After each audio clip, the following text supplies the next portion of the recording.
Welcome to our Defense Briefing Show. Today we're diving into some intense and eye-opening stories from around the world.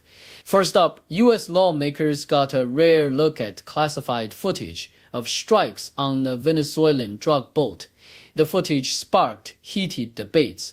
Some found it troubling, others believed the survivors were still fighting, and all agreed that Defense Secretary Pete Hegseth did not order all on board to be killed. Plus, Hegseth's sharing of sensitive info via his personal phone has raised concerns over security risks. Next, we turn to the US Navy, where recent investigations reveal a series of costly mishaps during deployment in Yemen. Over 8 months, the US Harry S. Truman faced missile attacks, friendly fire, collisions, and aircraft losses, total damages exceeding $100 million. Crew fatigue, overextended resources, and poor training are being blamed, prompting calls for accountability and better safety measures. It's a wake-up call for Navy readiness in high-pressure combat situations. Finally, in U.S. domestic politics, the Supreme Court has temporarily approved Texas's new GOP-led redistricting map, which could boost Republican seats by 5. This move comes amid ongoing debates about racial gerrymandering and voting rights protections, highlighting how political interests continue to shape electoral boundaries. And that's just a glimpse of today's complex geopolitical landscape. Please continue to stay tuned for more detailed stories. The Sydney Morning Herald reports on the intense debate among U.S. lawmakers after viewing classified footage of a military strike on a suspected Venezuelan drug boat. While officials like Admiral Dan Kane and Frank Mitch Bradley confirmed no orders to kill everyone were given, opinions diverged sharply. Democratic representatives, such as Jim Himes, described the footage as deeply disturbing, showing 2 distressed survivors who appeared incapable of continuing their mission and were subsequently killed, an act they deemed a violation of international law. Conversely, Republican Senator Tom Cotton defended the strikes, asserting they were lawful and necessary, emphasizing that the survivors were actively trying to reorient the boat and remain in combat. The controversy was further fueled by allegations in the Washington Post that Secretary Pete Hegseth had ordered the indiscriminate killing of all on the vessel, a claim he denied, stating he left before the second strike. A Pentagon Inspector General report revealed that Hegseth had breached security protocols by sharing sensitive operational details via unsecured channels, risking operational security and personnel safety. This series of revelations underscores the ongoing scrutiny over the legality and morality of the U.S.'s aggressive anti-narcotics campaign in the Caribbean, which has resulted in multiple strikes and dozens of deaths.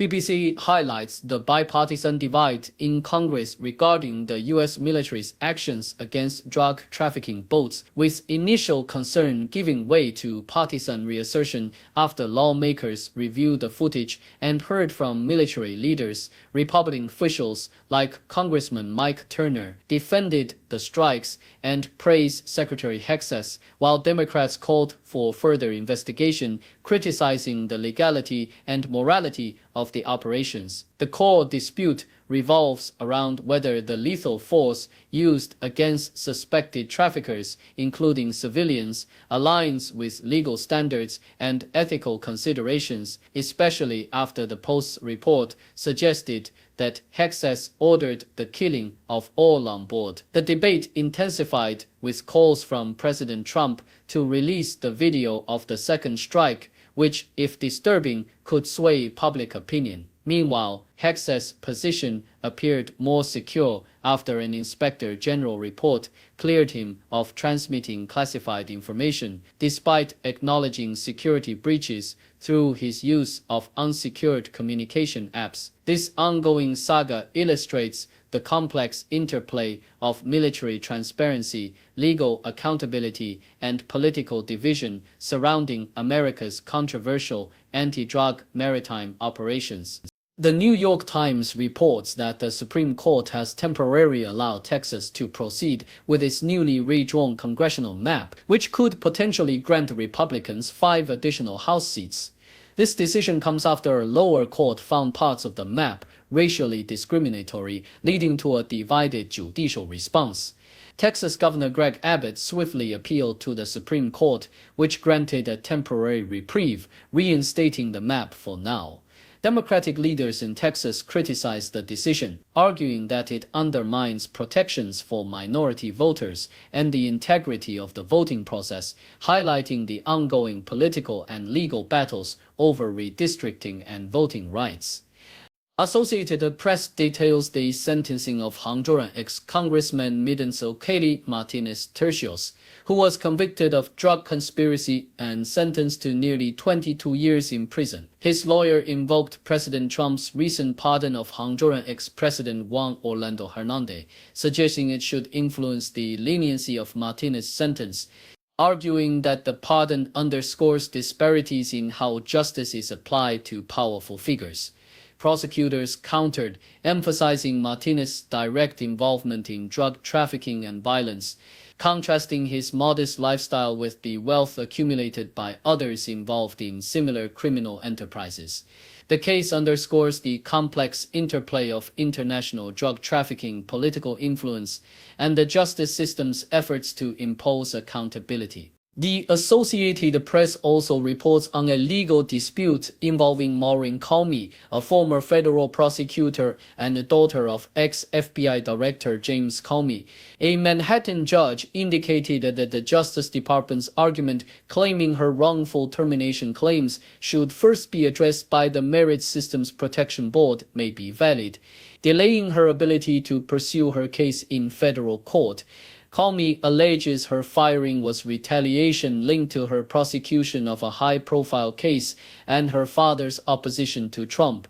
The case raises broader concerns about executive privilege, the independence of federal agencies, and the weakening of protections for federal employees under the current administration. The legal proceedings highlight the ongoing tension between government accountability and political influence.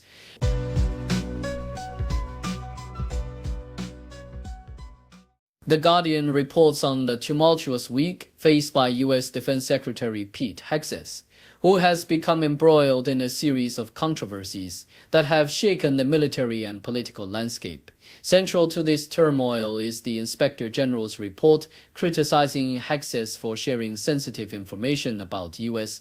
military strikes on Houthi militants via Signal, which could have jeopardized operational security. Despite Hegseth's insistence that the information was not classified, the report highlighted the potential risks, including the possibility of U.S. adversaries countering strikes or repositioning forces. Additionally, Hegseth's involvement in the deadly Caribbean boat strikes, where the U.S. military targeted alleged drug traffickers, has sparked bipartisan outrage and questions about the legality of attacking unarmed combatants, with critics labeling the actions as war crimes. The revelations have further complicated the military's reputation amid ongoing debates over the legality and morality of its recent operations, especially as investigations into Admiral Halsey's sudden retirement shed light on internal disagreements over the strike's legality and strategic oversight.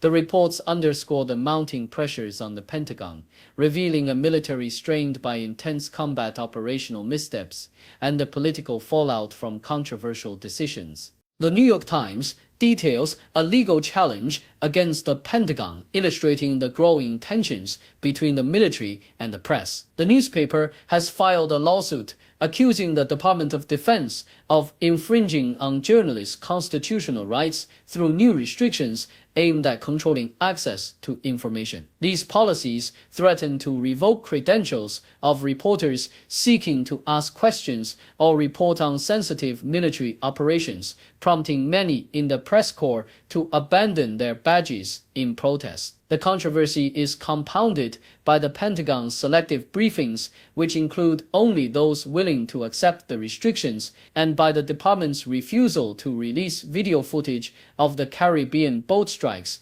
which Democratic Senator Tammy Duckworth deems illegal and unethical. Her calls for transparency highlight concerns about the legality of the strikes and the broader implications for accountability, especially as lawmakers debate the scope of military actions and oversight. The lawsuit and ongoing investigations reflect a broader struggle over press freedom, military transparency, and the accountability of high-level officials amid a climate of secrecy and contentious political debates.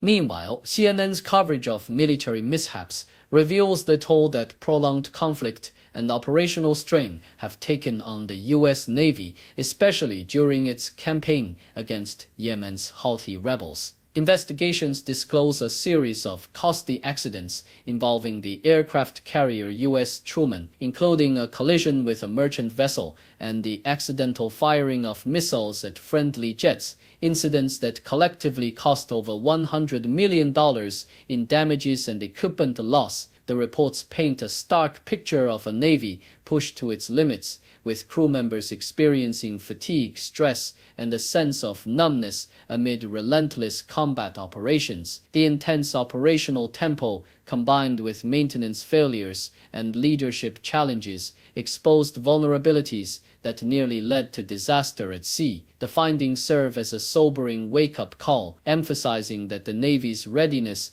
is compromised by overextension and the psychological toll of extended deployments, underscoring the urgent need for reforms to prevent future tragedies in an increasingly complex and dangerous maritime environment.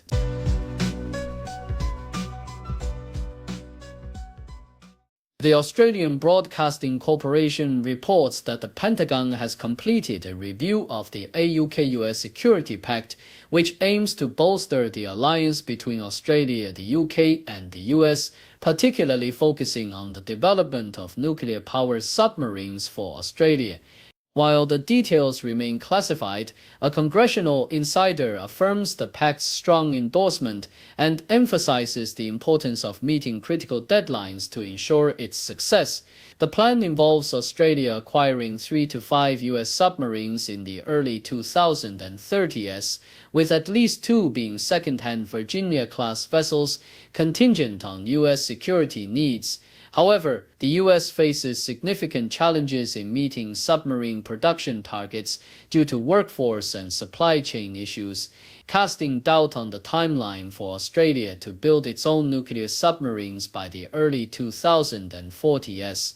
Despite concerns over whether the U.S. will demand increased defense spending or specific deployment guarantees from Australia, the review's findings are expected to affirm the pact's strategic importance, reinforcing the U.S.'s commitment amidst political shifts and global security considerations. Details the ongoing intense conflict in Ukraine, particularly focusing on the city of Pokrovsk, which Moscow claims to have captured, though Ukrainian officials and Western analysts dispute this. Despite Russian assertions of control, fighting persists, with Ukrainian forces maintaining a presence in parts of the city, and evidence suggests that the battle for Pokrovsk is far from over. Moscow's staged displays, such as soldiers hosting the Russian flag, appear to be strategic propaganda rather than proof of full occupation. As Ukrainian defenses continue to resist Russian advances, the battle's outcome is critical not only for Pokrovsk itself, but also for nearby Mirnorad, which faces a similar threat of encirclement. Experts warn that if Russia consolidates control over Pokrovsk, it could use the city as a logistical hub to further attack the broader Donetsk region, potentially altering the war's trajectory. Nonetheless, some analysts believe that a complete Russian takeover of the region remains unlikely in the near term, emphasizing the resilience of Ukrainian forces and the complex, evolving nature of this brutal conflict. Thank you for tuning in. The content above showcases the latest briefing reports and analytical synopses, thoughtfully curated by the 6DO team. These insights stem from a wide array of reputable media outlets, think tanks, government sources, and specialized experts worldwide. We encourage you to explore these sources for a comprehensive perspective. Keep in mind that while the content may not always align with the official standpoint of 6DO Brief, it's not meant to be taken as absolute directives for decision-making. Comprising seasoned media professionals, learned scholars, and accomplished scientists, the 6DO team embodies a trailblazing, fully independent media entity. To customize 6DO Brief to meet your professional needs, you have the option to subscribe to a diverse array of briefings on our website, 6dobrief.com. Regardless of your location, you can conveniently receive 6DO Brief via email.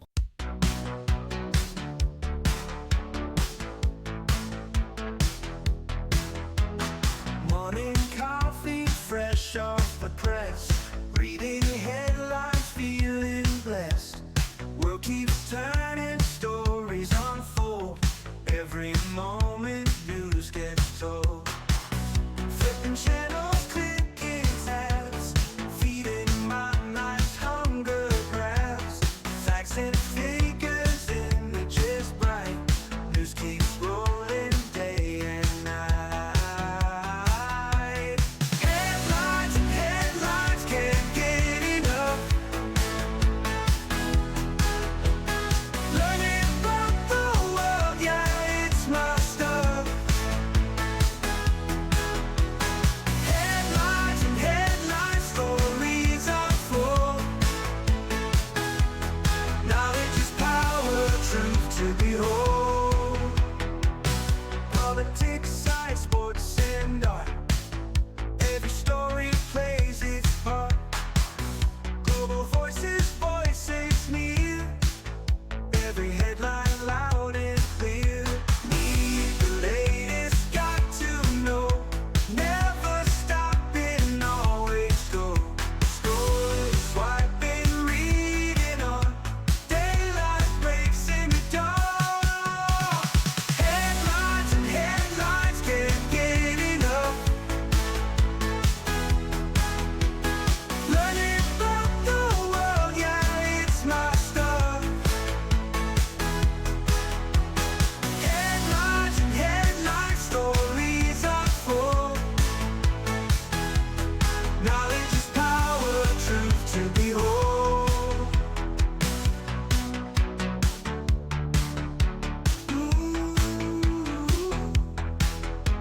Need the latest, got to know. Never stopping, always go. Scrolling, swiping, reading on.